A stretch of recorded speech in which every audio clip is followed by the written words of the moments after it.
What's up, everybody? Soren Baker here on Unique Access, and today on Best Albums, we're joined by Jayo Felony. Thank you for coming through, sir. Thank you for having me, bro. Man, you already know. It's been a long time, Jay. We gotta make it happen. And for Best Albums today, Jayo has selected LL Cool J's Bigger and Deffer, aka Bad album.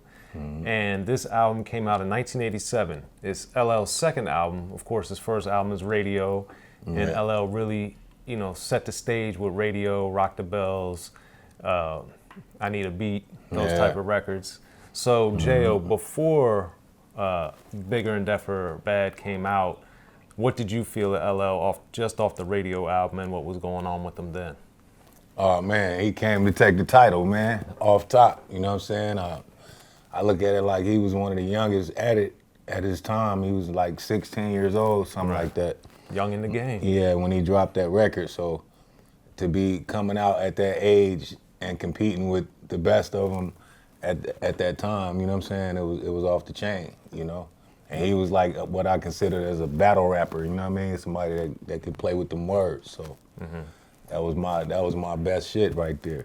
Yeah, because one thing that people forget about LL, especially in the beginning of his career, because of everything that he's gone on to do since then, is that he was vicious with the rhymes. Yeah, no doubt. I can recall at Gompers, man, the school I was going to in middle school, when that album came out and that Bad video dropped, and everybody going back to school and talking about the video and trying to, the guys that was rapping in school, they was trying to say big words and put big words together all of a sudden. Right. You know what I'm saying? So it was a different time, you know what I mean? So guys that I knew when I was growing up that was rapping in school, everybody was trying to, it was a lot of good MCs at school and everybody was trying to copy that, you know what I'm saying? As far as the lingo and coming with big words and trying to, you know what I'm saying?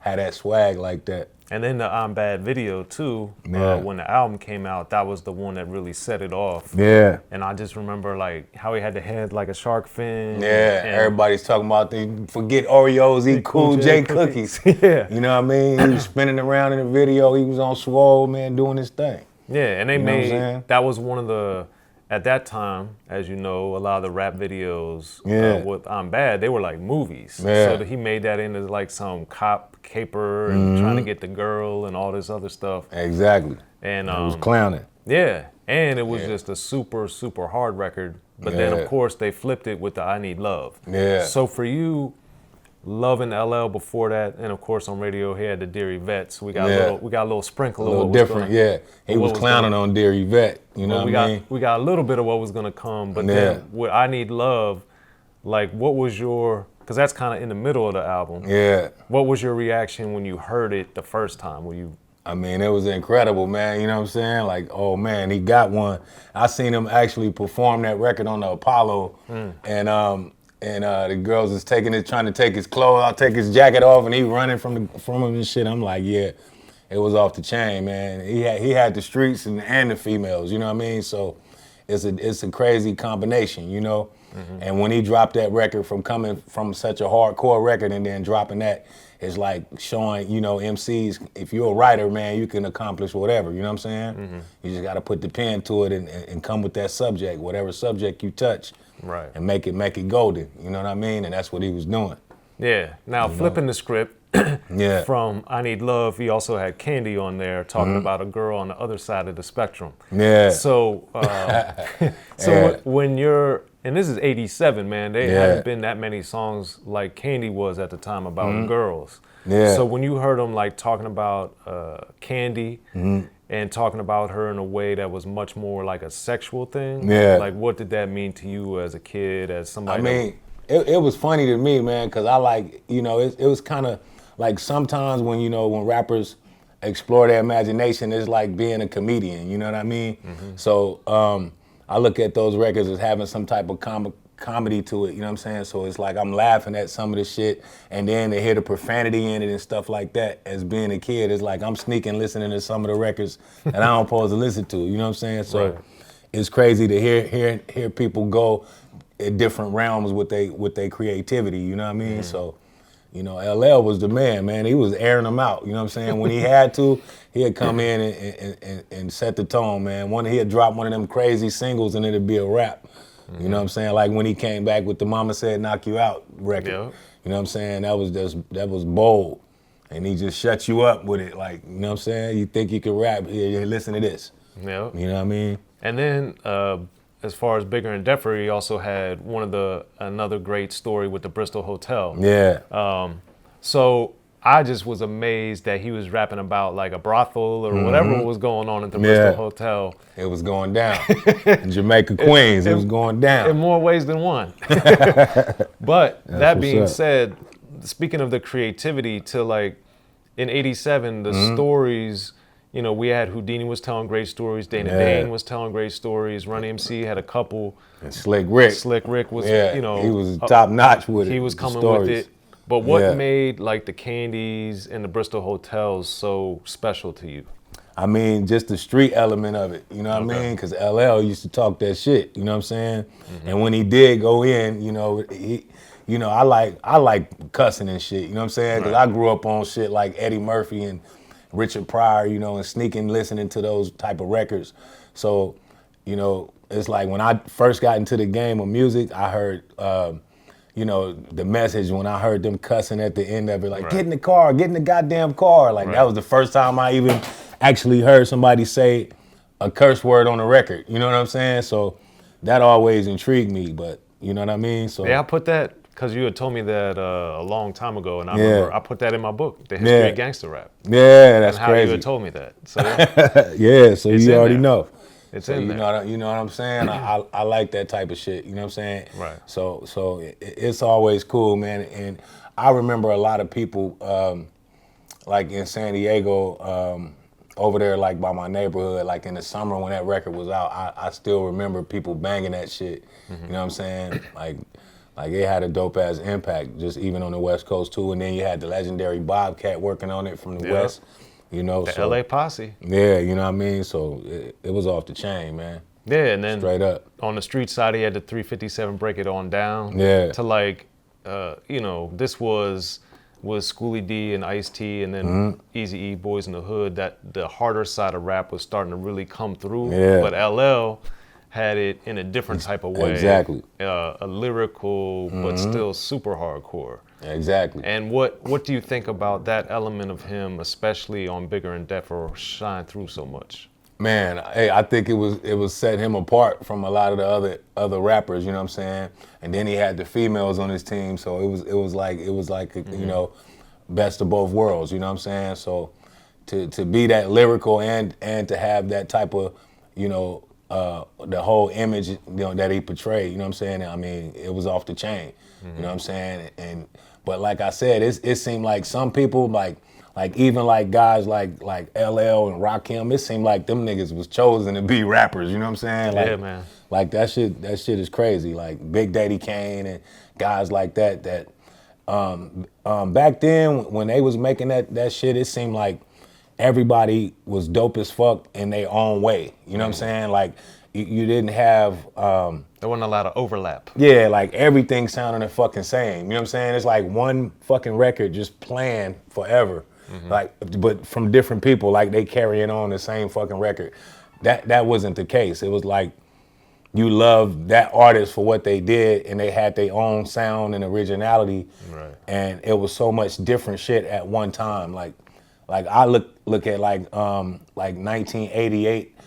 For me, some reason I think that was one of the best years ever in music. It is the best year of rap. You know, that for some reason, you know what I'm saying? There's like 30 or 40 albums that year. Yeah. That are crazy. Yeah, so when you put all those albums that came out in one fucking picture and be like, wow, all this shit came out one year, you would be amazed.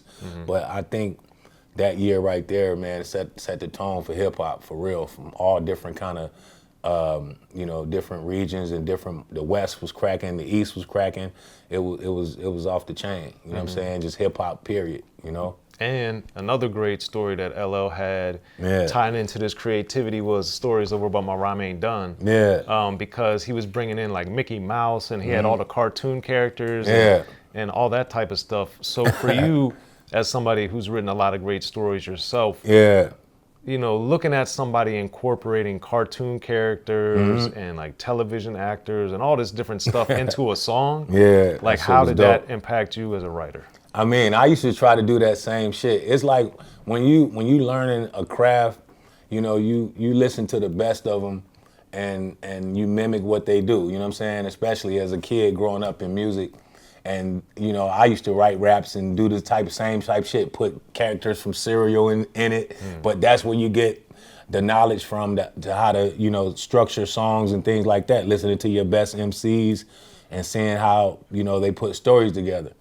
You know what I'm saying? So that's where I kind of got that from too, like guys like Slick Rick and LL Cool J, and even guys like Eazy-E and N.W.A, how they used to tell stories about going through, you know, like somebody stole the Alpine and shit like that, you know what I'm saying, and telling stories like that. So it's like different kind of stories, whether it's gangster rap or whether it's just a motherfucker talking about a regular day, you know what I'm saying? So, you know, it's crazy, man. And one other song on Bigger and Deffer that a lot of people forget about is that D.O.C, man. Yeah, that's one of my favorites, though. So break it down. Why do you love D.O.C? I like D.O.C because it reminds me of a song Run-DMC did on one of their projects, and it had that echo when you rapping, you saying the last word and it echoes. That shit just was dope to me, you know what I'm saying? And I remember when Run-DMC did it, and that was DMC with that dope ass voice. It was LL, chill, you know what I mean? With skill I kill, and none of my rhymes are run of the mill, you know what I mean? So it was like that the actual hearing the word twice is what kind of caught my ear. And when I seen LL do that on his project, it kind of reminded me of that record from Run-DMC. So that was like one of my favorites on that Bigger and Deffer album. Okay. You know what I mean? So now, as we look back in history and all the albums that have been made, why is Bigger and Deffer one of the best albums? I mean, it was crazy to me because you had LL basically competing with Michael Jackson with the same title record. You know what I'm saying? Yeah. So that was crazy that Michael Jackson had him bad, and he was the biggest, you know, artist in his genre. World. You know what I mean? And LL was one of the biggest rappers in music. You know what I mean? So it was crazy that they both had a song called I'm Bad, you know what I'm saying, at that time, and basically kind of came out around the same time too, you know, so it was dope, man, and I like both of them shits, you know what I'm saying, because Michael Jackson is one of my, you know, favorite artists, you know what I'm saying, so, and LL too, so it was just crazy, both of them had the same fucking, you know, title of a record, you know what I mean? Well, there it is, y'all. You know? And it was crazy, I got to work with Cool J, you know what I'm saying? Yeah, we gotta talk about that briefly. Because you know, LL, beyond being, in my opinion, the best rapper ever, he also changes what words mean literally in the dictionary. So LL had Jayo on his GOAT album, which is greatest of all time. And people forget, back in the day, if you refer to someone as the GOAT, that meant they were like a scapegoat or they were like whack. And LL changed it to the greatest of all time. And that's something now that everybody does or talks about or whatever, but LL not only created that, but he changed what the word meant. And that to me is phenomenal. And Jayo was on that album. So make sure y'all go check out LL Cool J's GOAT album. Got Snoop Dogg and Exhibit on there, you know what I mean? We going in. Y'all can't fuck with me. Yeah, you can't fuck with me is the name of the song. Loco. Don't be fucking with my uncle, cuz. Y'all know the shit. You know what I mean? Yep. Yes, sir. So there it is, y'all. Jayo Felony. I'm Soren Baker. Best albums, Soren Baker. LL Cool J, man. Bigger and Deffer. Yes, sir. In the beginning, hip-hop was ruled by the East Coast. Then the West Coast rose to prominence, thanks to gangster rap. Straight out of Compton, crazy motherfucker named Ice Cube. Hip-hop changed the world. Gangster rap changed the narrative. I'm representing for the gangsters all across the world. And then changed the world again. Cause I'll come and take your life away. The history of gangster rap features unheard stories, unseen photos and documents, all with exclusive interviews from the founders and players who shaped gangster rap. I think a real gangster rapper has to scare you a little bit. The history of gangster rap written by veteran rap journalist Soren Baker. In stores now. Yo, what up? This is DJ Quick. Be sure to pick up my homeboy Soren Baker's book, The History of Gangster Rap, if you really want to know what we do.